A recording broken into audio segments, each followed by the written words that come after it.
Hello kids. आज हम सुनने जा रहे हैं नई कहानी जिसका नाम है खुरापाती बंदर। किसी नगर में एक मकान में लकड़ी का काम चल रहा था। एक बढ़ई लकड़ी के एक बड़े लट्ठे को चीर रहा था। उसे लट्ठे के 2 टुकड़े करने थे।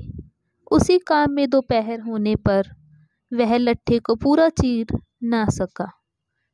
उसने लट्ठे में कील लगाई और खाना खाने चला गया। कुछ देर बाद वहां बंदरों का एक झुंड आकर उत्पात मचाने लगा। उसमें एक बंदर महा उत्पाती था। वह हमेशा उल्टे पुल्टे काम करता रहता था। दूसरे बंदर उसे समझते थे, किंतु उस पर कोई असर नहीं होता था। उस झुंड में ही उसकी दादी भी रहती थी। वह उसे समझाती थी कि देखो, अब तुम्हारे माता पिता इस संसार में नहीं हैं। यदि तुम्हें कुछ भी हो गया तो मैं किसके सहारे जीऊंगी। दादी की बात सुनकर वह कुछ समय तक शैतानी नहीं करता, मगर कुछ समय बाद फिर शैतानी करने लगता। वहां पहुंचकर उत्पाती बंदर लट्ठे से छेड़खानी करने लगा।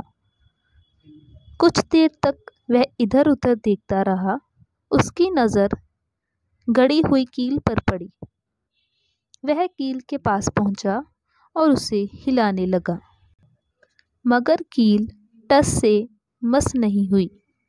ऐसा करते देखकर एक बंदर ने उसे टोका, मगर जिद्दी बंदर ने ठान लिया था कि उस कील को कैसे भी निकालना है। वह अपने दोनों पैर लटकाकर दोनों ओर बैठ गया। इस तरह बैठने से उसकी लंबी पूंछ लट्ठे के चिरे हुए हिस्से में चली गई। वह कील को जोर जोर से हिलाने लगा। बार बार हिलाने से कील थोड़ी थोड़ी बाहर निकलने लगी। बंदर ने ज्यादा जोर लगाया तो कील एक झटके से बाहर निकल आई। जैसे ही कील निकली वैसे ही लट्ठे के दोनों हिस्से आपस में चिपक गए और बंदर की पूंछ उसमें दब गई।